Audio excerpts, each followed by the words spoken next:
Hello എവർക്കും mart fine ഫാൻസിൻ്റെ പുതിയ വീഡിയോയിലേക്ക് സ്വാഗതം. എൻ്റെ പേര് മാത്യു തോമസ് പണിക്ക് വീട്ടിൽ. ലോകമെമ്പാടുമുള്ള 130ഓളം കോടി ആളുകളുടെ തലവനായിട്ട് വർത്തിക്കുന്ന ഒരാളെ പറ്റിയാണ് ഇന്ന് ഈ വീഡിയോ ചെയ്യാൻ വേണ്ടി പോകുന്നത്. മറ്റാരുമല്ല, ഫ്രാൻസിസ് മാർപ്പാപ്പ എന്ന് പറയുന്ന ആ ഒരു മാർപ്പാപ്പ, കത്തോലിക്ക സഭയുടെ 130 കോടി വരുന്ന വിശ്വാസ ജനങ്ങളുടെ തലവനായിട്ടുള്ള വത്തിക്കാൻ എന്നുള്ള ആ ഒരു ദേശത്തിൻ്റെ പരമാധികാരിയായിട്ടുള്ള അങ്ങനെ ഒരുപാട് വിശേഷണങ്ങളുള്ള ആ ഒരു മാർപ്പാപ്പയുടെ കാര്യമാണ് നമ്മൾ ഈ ഒരു വീഡിയോയിലൂടെ പറയാൻ വേണ്ടി പോകുന്നത്. ഫ്രാൻസിസ് മാർപ്പാപ്പ എന്നുള്ള പേര് കേൾക്കുമ്പോൾ തന്നെ നമ്മുടെ മനസ്സിലേക്ക് ആദ്യം വരുന്നത് ചിരിച്ചുകൊണ്ട് നമ്മുടെ മുമ്പിലേക്ക് കാണുന്ന ആ ഒരു ഇമേജാണ്. വളരെ സന്തോഷത്തോടുകൂടി, വളരെ പ്രചോദനം നൽകുന്ന ആ ഒരു പുഞ്ചിരിയോടുകൂടി കത്തോലിക്ക സഭയെ സുധീരം നയിക്കുന്ന ആ ഒരു വലിയ പിതാവാണ്, ഒരു വലിയ ഇടയനാണ് ഫ്രാൻസിസ് മാർപ്പാപ്പ എന്നുള്ളത് നിങ്ങൾക്ക് എല്ലാവർക്കും അറിയാം. എങ്കിലും അദ്ദേഹത്തിൻ്റെ പ്രായാധിക്യവും രോഗാവസ്ഥയും കൊണ്ട് ഇത് വളരെയേറെ ബുദ്ധിമുട്ടുന്ന ഒരവസ്ഥയിലേക്കാണ് അദ്ദേഹം നിൽക്കുന്നത്. ശരിക്കും അദ്ദേഹത്തിന് ആയുസ് ആരോഗ്യത്തിന് വേണ്ടിയിട്ട് എല്ലാവിധ പ്രാർത്ഥനകളും വിശ്വാസികളും നമ്മളും എല്ലാവരും പ്രാർത്ഥിക്കുന്നുണ്ട്. സഭയുടെ ആ ഒരു സ്ഥാനത്തേക്ക് തന്നെ ആരോഗ്യത്തോടെ തിരിച്ചു വരട്ടെ എന്ന് നമ്മൾ പ്രാർത്ഥിക്കുകയാണ്.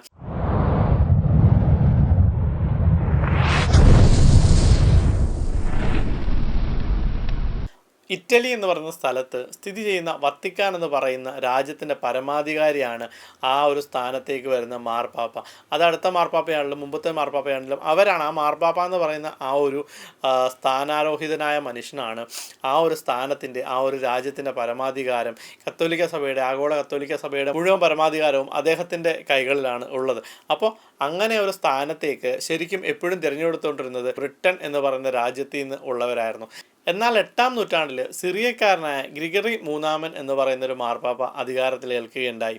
അതിനുശേഷം പിന്നീട് വീണ്ടും യൂറോപ്യൻ കൺട്രികളിൽ നിന്നുള്ള ആൾക്കാർ തന്നെയാണ് ആ ഒരു പൊസിഷനിലേക്ക് വന്നുകൊണ്ടിരുന്നത്, മാർപ്പാപ്പമാരായിക്കൊണ്ടിരുന്നത്. എന്നാൽ അതിനുശേഷം അർജൻറ്റീനക്കാരനായ ദൈവവിളിയോടുകൂടി വളരെ അധികം സാധ്യതകളില്ലായിരുന്നിടത്തു നിന്ന് ഒരുപാട് വലിയ ഉയരങ്ങളിലേക്ക് ദൈവം എത്തിച്ച, അല്ലെങ്കിൽ തിരഞ്ഞെടുക്കപ്പെട്ടവനായിട്ട്, കത്തോലിക്ക സഭയെ നയിക്കുവാനായിട്ട് തിരഞ്ഞെടുക്കപ്പെട്ട ഒരുവനായിട്ട് ഫ്രാൻസിസ് മാർപ്പാപ്പയെ ദൈവം ഉയർത്തുന്നത് 2013 1936 ഡിസംബർ 17 ബ്യൂണിസ് ഐറിസ് എന്ന് പറയുന്ന സ്ഥലത്ത് ജനിച്ച ഫ്രാൻസിസ് മാർപ്പാപ്പയുടെ ശരിക്കുമുള്ള പേരെന്ന് പറയുന്നത് ജോർജി മാരിയോ ബെൽഗോഗ്ലിയോ എന്നുള്ളതായിരുന്നു. അതിനുശേഷം ആ ഒരു സെയിൻറ്റ് അസീസിയുടെ ആ ഒരു പേരിനോട് ചേർന്നുള്ള ഫ്രാൻസിസ് എന്നുള്ള പേര് അദ്ദേഹം എടുത്തിട്ടാണ് തൻ്റെ സ്ഥാനാരോഹണ സമയത്ത് ഫ്രാൻസിസ് മാർപ്പാപ്പ എന്നുള്ള പേരിൽ, ഇപ്പോൾ പോപ്പ് ഫ്രാൻസിസ് എന്നുള്ള പേരിൽ അറിയപ്പെടുന്ന ആ ഒരു മാർപ്പാപ്പ എന്ന് പറയുന്നത്. ബെനഡിക്ട് 16 എന്ന് പറയുന്ന മാർപ്പാപ്പ കാലം ചെയ്ത ശേഷം ഈ ഒരു സ്ഥാനത്തേക്ക് വന്ന ഈ ഒരു പുതിയ മാർപ്പാപ്പ, അതായത് ഫ്രാൻസിസ് മാർപ്പാപ്പ, ശരിക്കും കത്തോലിക്ക സഭയ്ക്ക് പുതിയൊരു ഉണർവ് നൽകിയെന്നാണ് പറയപ്പെടുന്നത്. ശരിക്കും ആ ഒരു സ്ഥാനത്തിൻ്റെ ആ ഒരു മഹത്വത്തിലേക്ക് എത്തിപ്പെടാൻ വേണ്ടി വലിയ കടമ്പകൾ കടക്കേണ്ടിയിരിക്കുന്നു. ഈ 130 കോടി വരുന്ന അംഗസംഖ്യയിൽ ഒന്നാമനായിട്ട് തലവനായിട്ട് മാറുക എന്ന് പറയുന്നത് ഒരു വലിയ ഒരു ഭാഗ്യവും വലിയൊരു അനുഗ്രഹവും ജീവിതത്തിൻ്റെ ആ ഒരു വലിയ ദൈവത്തിൻ്റെ ആ ഒരു സാന്നിധ്യവും കൂടെ പ്രത്യക്ഷമാകുന്നൊരു നിമിഷമാണ്. ഇതിനിടയിൽ ഒരുപാട് സ്ഥാനങ്ങളുണ്ട്. ശരിക്കും പറഞ്ഞാൽ വികാരിയായിട്ട് തുടങ്ങുന്ന, അല്ലെങ്കിൽ സാധാരണ മനുഷ്യനിൽ നിന്ന്, അതായത് കത്തോലിക്ക സഭ വിശ്വാസിയിൽ നിന്ന് വികാരിയായിട്ട് ഉയരുന്ന ആ ഒരു പടിയുണ്ട്. കത്തോലിക്ക സഭ അച്ഛന്മാർക്ക് ശരിക്കും വിവാഹം കഴിക്കാനുള്ള അനുമതിയില്ല. പുരോഹിതനായതിനു ശേഷം ബിഷപ്പായിട്ട് മാറുന്നു, അതിന് മുകളിലേക്ക് കർദിനാളായിട്ട് മാറുന്നു, അതിന് മുകളിലേക്കാണ് മാർപ്പാപ്പയായിട്ട് മാറുന്നത്. അങ്ങനെ ഒരുപാട് വലിയ പ്രോസസ്സുകൾ കടന്നിട്ടാണ് ശരിക്കും ഈ ഒരു സ്ഥാനത്തേക്ക് എത്തിപ്പെടുന്നത്. അതൊരു ദൈവനിയോഗമായിട്ട്, ദൈവജനത്തെ നയിക്കാൻ വേണ്ടിയുള്ള നിയോഗമായിട്ടാണ് ശരിക്കും എല്ലാവരും കാണുന്നത്. അതുകൊണ്ട് അതേ ആ ഒരു റെസ്പെക്റ്റ് ആഗോളതലത്തിൽ എല്ലാവരും അദ്ദേഹത്തിന് കൊടുക്കുന്നും ഉണ്ട്. ഇതൊക്കെ ഞാൻ തേടി കണ്ടുപിടിച്ച വിവരങ്ങളിൽ കുറേയാണ്. എന്തെങ്കിലും തെറ്റുകുറ്റങ്ങളുണ്ടെങ്കിൽ തീർച്ചയായിട്ടും നിങ്ങൾ അതിന് കമൻറ്റ് ചെയ്യണം. കാരണം എന്തെങ്കിലും തെറ്റുകുറ്റങ്ങൾ ഈ വിവരങ്ങളിൽ വന്നു പോയാൽ ദയവീത് ക്ഷമിക്കണം. ഇത് തേടിയ സോഴ്സുകളുടെ മിസ്റ്റേക്കുകളായിരിക്കാം, അല്ലെങ്കിൽ ഞാൻ പറയുന്നതിലെ മിസ്റ്റേക്കുകളായിരിക്കും. അപ്പോൾ എന്തെങ്കിലും തെറ്റുകുറ്റങ്ങളുണ്ടെങ്കിൽ ദയവീത് നിങ്ങളത് കമൻറ്റ് ചെയ്യാനും എന്നെ തിരുത്തുവാനും വേണ്ടി ശ്രദ്ധിക്കണമെന്ന് ഞാൻ ഈ ഒരു അവസരത്തിൽ പറയുകയാണ്. അപ്പോൾ പറഞ്ഞു വന്നത്, പുരോഹിതന്മാരായിട്ടുള്ള ആൾക്കാർക്ക് 12 മുതൽ 15 വർഷം വരെയാണ് പഠനം എന്ന് പറഞ്ഞാൽ. ആ പഠന കാലാവധികൾക്കിടയിൽ കത്തോലിക്ക ഫിലോസഫിയിൽ അവർക്ക് ഡിഗ്രി എടുക്കണം. അതിനുശേഷം ഡിവൈനിറ്റിയിൽ അവർക്ക് ശരിക്കും മാസ്റ്റർ ഡിഗ്രി എടുക്കണം. എന്നിട്ടാണ് അവർ പുരോഹിതനായിട്ട് മാറ്റപ്പെടുന്നത്. ഇതിനിടയിൽ സ്വഭാവദൂഷ്യം അങ്ങനെ ഇങ്ങനെ എന്തെങ്കിലും പ്രശ്നങ്ങളുണ്ടെങ്കിൽ പോലും അവർ തഴയപ്പെട്ടേക്കാം. അങ്ങനെ ഒരുപാട് ഡിവൈനായിട്ടുള്ളൊരു പരിസ്ഥിതിയിൽ നിന്നാണ് അവർ ആ ഒരു പുരോഹിതൻ എന്നുള്ള സ്ഥാനം ഏറ്റെടുക്കുന്നത്. അതിനുശേഷം അവർ മുകളിലേക്ക് കയറുമ്പോൾ അടുത്തൊരു പൊസിഷൻ എന്ന് പറയുമ്പോഴത്തേക്ക് ബിഷപ്പ് അല്ലെങ്കിൽ മെത്രാൻ എന്നുള്ളൊരു പൊസിഷനിലേക്ക് കയറുമ്പോഴത്തേക്ക് അവർക്ക് ശരിക്കും 3 ക്രൈറ്റീരിയ ഉണ്ട്. ഒന്ന്, 35 വയസ്സ് തികഞ്ഞിരിക്കണം എന്നുള്ളതാണ്. തിയോളജിയിൽ PhD എടുത്തിരിക്കണം എന്നുള്ളതാണ് രണ്ടാമത്തെ ക്രൈറ്റീരിയ. മൂന്നാമത് 5 വർഷമെങ്കിലും ഇടവക പട്ടക്കാരനായിട്ട് അദ്ദേഹം സേവനം അനുഷ്ഠിച്ചിട്ടുണ്ടാവണം എന്നുള്ളതാണ് അവരുടെ ക്രൈറ്റീരിയ. അവിടെയും സെലക്ഷൻ പ്രോസസ്സുകൾ നടത്തിയിട്ട് ഈ ഒരു സ്ഥാനത്തിന് യോഗ്യനാണോ എന്നുള്ള കാര്യങ്ങളൊക്കെ പരിശോധിച്ച ശേഷമായിരിക്കും ഒരു ബിഷപ്പായിട്ട് മാറ്റപ്പെടുന്നത്. അവിടെ നിന്നും വീണ്ടും തിരഞ്ഞെടുക്കപ്പെട്ട് പല സംഘങ്ങളിൽ കൂടി തിരഞ്ഞെടുക്കപ്പെടുന്നവരാണ് അതിന് മുകളിലേക്ക് കർദിനാളുമാരായിട്ട് പോകുന്നത്. പള്ളിയിൽ അച്ഛന് പള്ളി ഇടവക വികാരി എന്ന് പറയുമ്പോഴത്തേക്ക് ജനങ്ങളുടെ ആ ഒരു കാര്യങ്ങളിനകത്ത് ഇടപെടാനും അവരുടെ കാര്യങ്ങളൊക്കെ നോക്കാനുമുള്ള ചുമതലയാണ്. അതിന് മുകളിലേക്ക് പോകുമ്പോഴേക്ക് ഒരു ബിഷപ്പ് എന്ന് പറയുമ്പോഴത്തേക്ക് ഒരു 10-50 ഒക്കെ വരുന്ന ആ ഒരു ഏരിയയിലുള്ള ഒരുപാട് പള്ളികളിൽ, അതായത് ഏരിയയിലുള്ള 10-50 ഒക്കെ വരുന്ന പള്ളികളുടെ ആ ഒരു ചുമതല, അത്രയും ചുമതല ഉള്ള അച്ഛന്മാരെ കോർഡിനേറ്റ് ചെയ്ത് ഭരിക്കുക എന്നുള്ളതാണ് ശരിക്കും ഒരു ബിഷപ്പ് എന്നുള്ള ആ ഒരു ഇത്. കർദിനാൾമാരെന്ന് പറയുമ്പോൾ തന്നെ ബിഷപ്പിന് അവർ ഈക്വൽ ആണെങ്കിലും മെത്രാൻ പദവിക്ക് ഈക്വൽ ആണെങ്കിൽ പോലും കുറച്ചുകൂടി അധികാരം അവർക്ക് കൊടുത്തിട്ടുണ്ട്, കുറച്ചുകൂടി ഉത്തരവാദിത്തങ്ങൾ അവരെ ഏൽപ്പിച്ചിട്ടുണ്ട് എന്നുള്ളതാണ് ഒരു വാസ്തവം. അപ്പോൾ ആ ഒരു കർദിനാൾ പദവിയിൽ നിന്നാണ് ശരിക്കും പറഞ്ഞാൽ മുമ്പോട്ട് അടുത്തൊരു സ്റ്റേജായിട്ടുള്ള മാർപ്പാപ്പ എന്നുള്ള സ്റ്റേജിലേക്ക് എത്തുന്നത്. അവിടെ നിന്നിട്ട് അതായത് ഈ മാർപ്പാപ്പ കാലം ചെയ്യുകയോ ഇല്ലെന്നുണ്ടെങ്കിൽ അദ്ദേഹം സ്ഥാനം ഒഴിയുകയോ ചെയ്യുമ്പോഴത്തേക്ക് ഈ കർദിനാൾമാരായിട്ടുള്ള ആൾക്കാരെ അവർ അവിടേക്ക് വിളിച്ചു വരുത്തും. അവർ വിളിച്ചു വരുത്തി കഴിഞ്ഞാൽ പിന്നെ അവർക്ക് പുറലോകവുമായിട്ടൊരു ബന്ധവും കാണില്ല. കാരണം അവരുടെ ഫോൺ കാര്യങ്ങൾ അങ്ങനെ അവർക്ക് അങ്ങനെയുള്ള എല്ലാ കാര്യങ്ങളും നിഷേധിക്കപ്പെടും.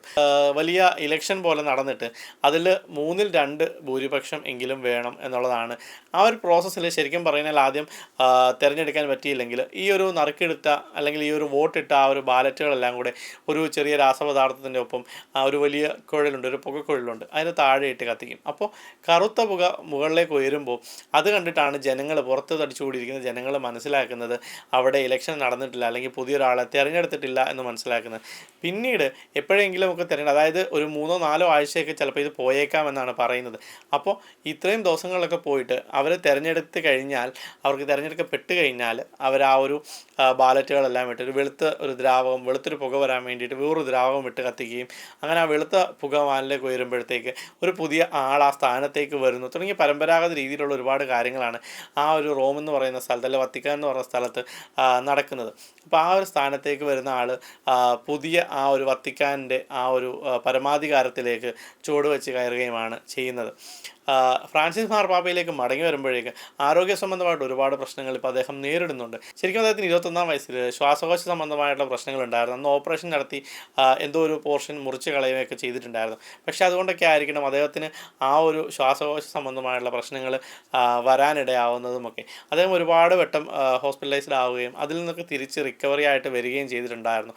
എങ്കിലും അദ്ദേഹത്തോട് ചേർന്ന് നിൽക്കുന്ന വൃത്തങ്ങൾ പറയുന്നത് അദ്ദേഹത്തിൻ്റെ ആരോഗ്യസ്ഥിതി വളരെ മോശമാണ്, പ്രായത്തിൻ്റെ പ്രശ്നങ്ങളുണ്ട് തുടങ്ങിയ കാര്യങ്ങളൊക്കെയാണ് പറയുന്നത്.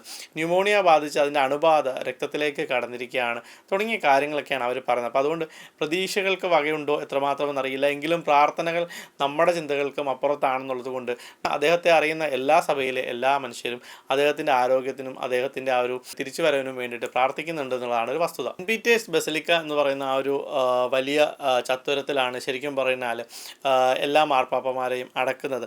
എന്നാൽ ഈ ഒരു മാർപ്പാപ്പ വളരെ വ്യത്യസ്തനും ലളിതനുമാണ്.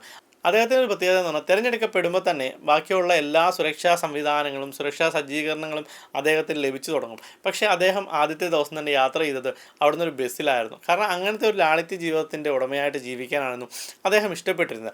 അദ്ദേഹം ജീവിച്ചിരുന്നത് അവിടുത്തെ ഒരു ഗസ്റ്റ് ഹൗസിൻ്റെ ഒരു മുറിയിലാണ് അദ്ദേഹം ജീവിച്ചിരുന്നത്. അദ്ദേഹത്തിന് വലിയ സൗകര്യങ്ങൾ ഉണ്ടായിരുന്നിട്ടും അതൊക്കെ അദ്ദേഹം ത്യജിച്ച് സാധാരണക്കാരൻ, അതായത് അവിടുത്തെയുള്ള മറ്റു ആൾക്കാരുടെ ഒപ്പം ഇരുന്നാണ് അദ്ദേഹം ആഹാരം കഴിച്ചത്.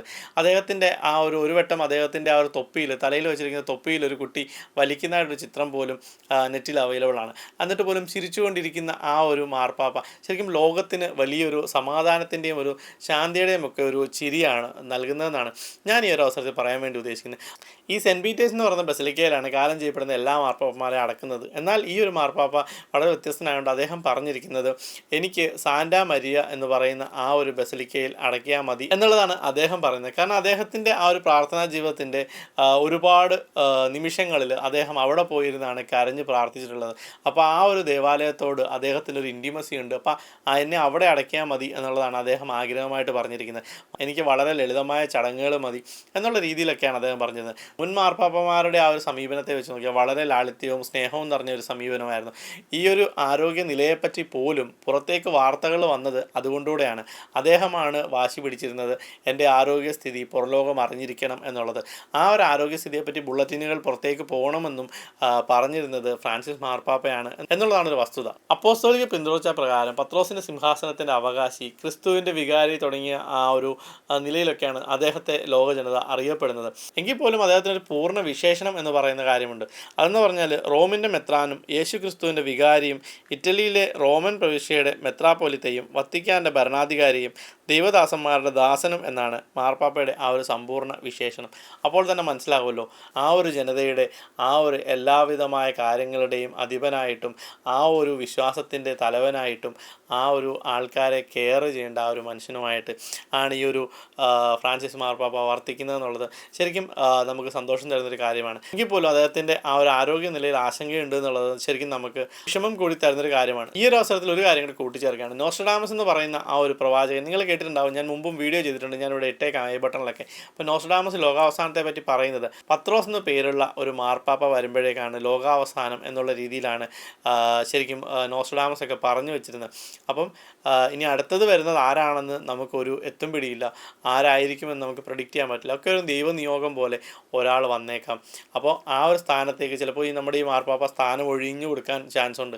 ഇല്ലെന്നുണ്ടെങ്കിൽ അദ്ദേഹം എന്തെങ്കിലും ദേഹവിയോഗം പ്രാപിക്കുമ്പോഴേക്കും അദ്ദേഹത്തിന് പകരം വരുന്ന മാർപ്പാപ്പയുടെ പേര് പത്രോസ് എന്നാണോ എന്ന് നമുക്കറിയില്ല. എങ്കിൽ പോലും ചരിത്രരേഖകളിൽ പറയുന്നുണ്ട് തൻ്റെ 1555 എഴുതിയ ലേറ്റ് പ്രൊഫസീസ് എന്ന് പറയുന്ന ആ ഒരു കവിതാ സമാഹാരങ്ങളിൽ അതേപ്പറ്റി പറയുന്നുണ്ട് എന്നാണ് വിവർത്തകന്മാർ പറയപ്പെടുന്നത്. എങ്കിലും റൂമേഴ്സ് എന്തോ ആയിക്കോട്ടെ, നമുക്കത് നോക്കേണ്ട കാര്യമില്ല.